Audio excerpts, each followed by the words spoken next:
Kurugira likiwewa. Ya. Tusanyisa okulaba tusanyisa okusisinka. Musangirizanga ni mu byange ne musalako.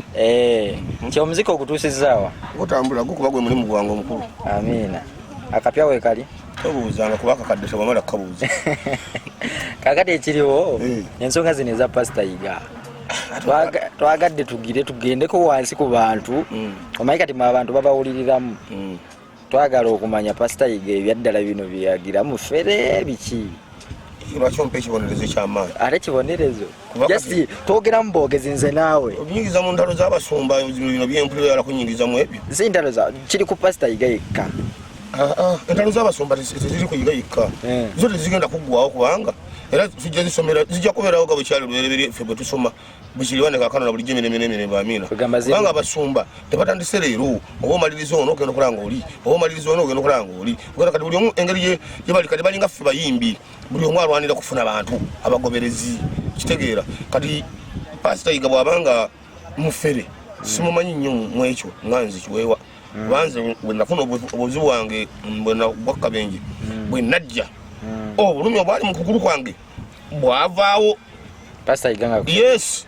yansabira ekyo kyonkikiriza siri mulokole ndi musajja mukatoliki naye bwe nali ku kitanda emengo abaana bange ne banga taata tojja badokita nga batandise okunga nti ogenda kuddayo otandika okusima emiggo okumala emyezi 3 abaana ne baga taata tugende bakusabira abantu basabira abantu ne bawona kunze nali siyingirako mu kkanisa naye bwe najja musajja Katonda oyo sina kimwogerako nze yansabira ne mpona kati abalala bate bawona bebabeera bamanyi kitegedde se anti kati waliwo ekigenda mu maaso nti waliwo abujulizi obugezaako okuŋŋanyizibwa TV ezimu nga bakubira abantu be bawonyaako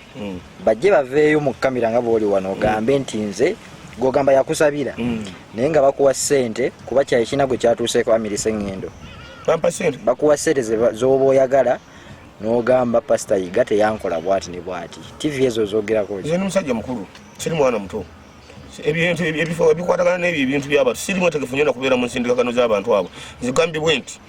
entalo z'abasumba tezigenda kuggwa olw'ensonga bo bennyini nga abalokola abasumba baddira Yesu ne bamusawalira bamutematema ne bamulinagabana buli omu n'atwala owuwe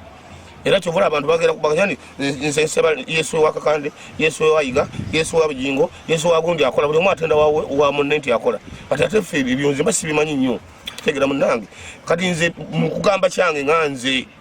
obulumi obwange bwe najja nabwo ng'ogulu kugize kumenyese bwawona kakati abalala be bamanyi sibinkwatako naye nga nze manyi nze nawona nze sinakyo kyemboogerako kubanga ebyabalokole mbimanyi kitono era bisinga obungi mbirabiddeko wani wa Pastor Yiga era ku olwo lwe nawona ekyo nze ku lwange sina kyemwogerako nti oba yampa ssente oba nfera waliwo n'abantambula eyo nga bambuuza ne mpaka mbakugulu kuno kwaliko nnoma kwange bwebanga ndabalimba tibibakwatako kwali kwange okugulu n'omumwa gwayogera gwange simanyi yamponya ku lulwe Katonda nanyamba n'entambula kitegeeza bali baagala waliwo ekigambibwa ajjeeyo nga muli balamu n'abasasula ne mwefuula abalwadde nemijja ne muwa obujulizi ekyo sikitegeeranga gwe wali mulwadde sente zaabwe nga ziba zinnuma nnyo baleka ba sente banoonyeeko naye nno zikyendowooza kyabalokole batuule beeteese balime kubeera okunenengana ng'obwana bw'enjala manye kati bonna balina kubaamu ng'enseenene ate ne zirwanira mu macupa si kituufu